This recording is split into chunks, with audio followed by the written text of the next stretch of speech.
Sepasang suami istri bernama Bernard Gore, 71 tahun, dan istrinya Angela Gore, 50 tahun, adalah pensiunan yang hidup di Tasmania, Australia.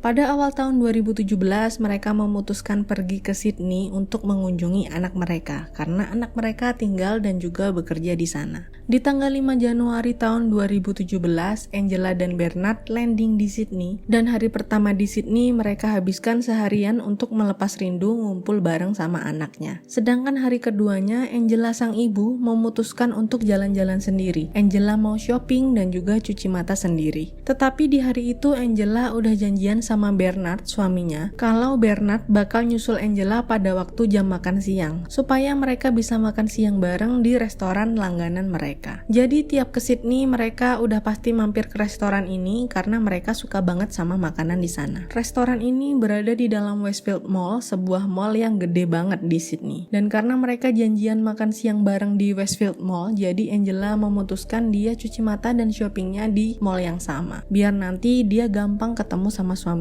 Singkat cerita, udah hampir waktu makan siang, Angela langsung menuju ke restoran dan duduk menunggu Bernard karena dia lihat Bernard belum datang. Angela datang 15 menit lebih awal dari waktu janjiannya, jadi dia mikir, oh ya wajar aja sih kalau Bernard belum datang. Setelah 15 menit berlalu, Bernard belum juga datang. Angela mencoba berkali-kali telepon, tetapi Bernard tetap nggak angkat teleponnya. Hal ini bukan hal yang aneh atau mengkhawatirkan karena Bernard emang lebih sering nggak ngangkat teleponnya. Angela nunggu sampai 30 menit berlalu dari waktu janjian mereka. Angela udah kesel, lalu dia memutuskan untuk pergi dari restoran itu. Dia berasumsi mungkin suaminya ke distract sama toko-toko di mall. Jadi mungkin aja pas jalan ke food court, Bernard melewati sebuah toko yang menurut dia menarik, lalu dia mampir ke toko itu sampai dia lupa waktu. Angela berjalan keliling mall sambil lihat-lihat ke dalam toko-toko yang dia lewati. Siapa tahu Bernard ada di salah satu toko. Tapi setelah Angela muter-muter lama, dia nggak melihat adanya keberadaan Bernard. Angela udah kesel banget, apalagi Bernard tetap nggak angkat teleponnya, padahal Angela udah nelpon puluhan kali. Angela akhirnya memutuskan untuk pulang ke rumah putrinya, dan dia mengira ini either suaminya lupa sama janji makan siang mereka, atau suaminya ngira Angela ini akan pulang dulu, jemput suaminya, lalu mereka akan jalan bareng ke restoran. Angela jalan pulang dengan harapan ketika dia masuk ke rumah anaknya, dia akan melihat suaminya di sana. Di perjalanan pulang, Angela yang tadinya itu kesel berubah menjadi khawatir karena suaminya memang sudah mengidap demensia tahap awal. Jadi demensianya belum parah, tetapi sudah banyak tanda-tanda yang muncul. Bernard sering lupa sekali banyak hal dan sudah terjadi beberapa kali ketika Bernard pergi keluar rumah, dia kebingungan, dan ketika dia merasa linglung, dia duduk di trotoar dan dia minta pertolongan pada orang-orang yang lewat. Dan orang-orang ini akan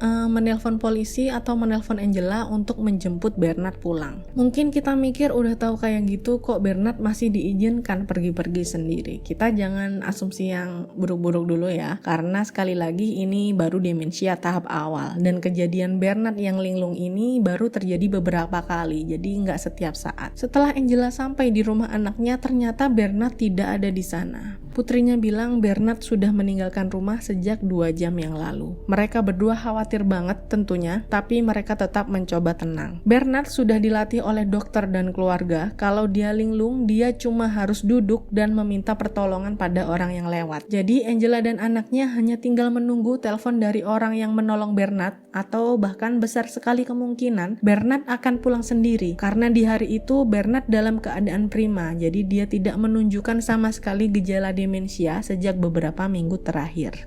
Sampai waktu menunjukkan jam 8 malam, Bernard belum juga pulang dan belum ada kabar apa-apa. Akhirnya Angela memutuskan untuk lapor polisi dan polisi segera kontak tim keamanan dari Westfield Mall buat mencari keberadaan Bernard secara detail. Karena besar kemungkinan Bernard nyasar di Westfield Mall. Tim keamanan menyisir secara detail area mall secara langsung maupun dengan pantauan kamera CCTV. Setelah melihat rekaman CCTV, tim keamanan ngasih tahu polisi dan Angela kalau di hari itu Bernard nggak pernah datang ke Westfield Mall. Karena kamera tidak pernah merekam masuknya Bernard ke mall itu, tidak ada rekaman Bernard ada di dalam mall atau Bernard keluar mall. Polisi melakukan pencarian malam itu juga. Awalnya mereka mencari di sekitaran mall itu, tapi makin lama mereka makin memperluas area pencarian. Angela dan anaknya juga berusaha mencari keberadaan Bernard. Jadi mereka menyusuri jalan yang harusnya dilalui Bernard dari rumah anaknya ke mall. Tetapi Bernard juga sama sekali nggak ada di sekitaran jalan itu. Akhirnya karena waktu udah larut malam, Angela dan anaknya pulang dengan rasa khawatir yang luar biasa karena mereka juga nggak bisa berbuat apa-apa. Mereka cuma bisa berharap polisi bisa menemukan Bernard dalam keadaan sehat walafiat. Sayangnya Bernard tidak bisa ditemukan dan tidak ada yang tahu apa yang terjadi dengan dia. Informasi mengenai hilangnya Bernard disebar, tetapi tidak ada satupun orang yang menghubungi polisi maupun Angela untuk memberikan saksi tentang keberadaan Bernard. Sampai sekitar 3 minggu setelah hilangnya Bernard, yaitu tepatnya pada tanggal 27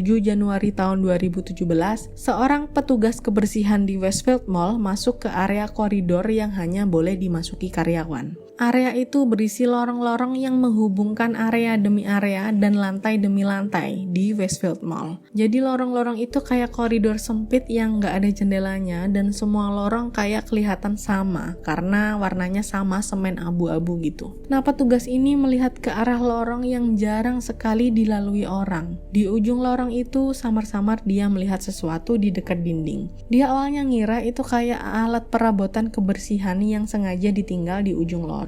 Dia berjalan menghampiri benda itu. Setelah semakin lama semakin jelas, dia semakin terkejut. Dia lari keluar dan setelah keluar mall dia telepon polisi. Benda yang petugas itu lihat adalah jenazah dari Bernard Gore. Jenazah Bernard ditemukan duduk di atas kursi yang bersandar pada tembok. Jadi di hari waktu Bernard menghilang pada tanggal 6 Januari tahun 2017, dia datang ke Westfield Mall. Dia dengan lancar berjalan langsung ke restoran dan ketika dia sampai di sana dia nggak melihat keberadaan Angela. Karena dia nggak melihat keberadaan Angela, dia linglung dan dia bingung. Lalu tiba-tiba dia berjalan masuk ke pintu keluar darurat yang terhubung dengan lorong-lorong khusus karyawan tadi. Pintu darurat ini nggak bisa dibuka dari dalam, jadi satu-satunya jalan keluar adalah mengikuti tanda exit sampai ke lantai dasar. Dan perlu diketahui ini mall gede banget. Ada 6 lantai dengan jumlah toko dan restoran mencapai 300 unit. Dan panjang lorong-lorong ini jika digabungkan bisa mencapai lebih dari 12 km. Untuk kita yang sehat mungkin instruksi mengikuti tanda exit ini kelihatan gampang. Tapi untuk manula yang mengidap demensia tahap awal seperti Bernard, ini adalah hal yang sulit dicerna, apalagi semua tangga, semua lorong, dan semua tanda kelihatannya sama. Sayangnya juga lorong di mana Bernard ditemukan adalah lorong yang jarang sekali dilewati petugas mall. Sebenarnya prosedur keamanan dari mall ini harusnya petugas mengelilingi lorong itu setiap hari untuk mengecek apakah ada orang yang tersesat di dalamnya. Tapi nggak tahu kenapa mereka nggak pernah mengecek lorong itu sesuai dengan prosedur. Mirisnya lagi, semua pergerakan Bernard di dalam mall terekam oleh banyak sekali kamera CCTV. Mulai dari dia masuk ke dalam mall, dia berjalan ke restoran, sampai ketika dia masuk ke pintu keluar darurat. Tim keamanan Westfield Mall telah lalai. Mereka hanya memeriksa rekaman CCTV dari pintu masuk utama. Sedangkan Bernard masuk mall melalui pintu samping. Karena mereka tidak melihat Bernard masuk melalui pintu utama, pihak mall mengasumsikan bahwa Bernard tidak pernah datang ke mall dan tidak memeriksa rekaman CCTV di dalam mall. Di dalam lorong-lorong ini nggak ada sinyal sama sekali, jadi Bernard mencoba berkali-kali telepon keluarganya tetapi tidak pernah tersambung. Dia berteriak pun juga nggak ada yang bisa mendengarkan. Setelah diperkirakan berjalan di lorong itu selama berhari-hari sendirian, Bernard melihat kursi dan dia duduk di sana karena di otaknya kan udah terprogram kalau misalkan dia tersesat, dia linglung, dia cuma harus duduk, manggil orang yang lewat lalu minta pertolongan. Bernard meninggal dalam keadaan lemas menunggu pertolongan orang yang dia harapkan akan lewat. Pihak mall membuat pernyataan permintaan maaf dan mereka meningkatkan keamanan mall mereka secara drastis. Mereka juga bilang kalau mereka akan selalu mengawasi pergerakan orang yang sedang berkunjung di dalam mall.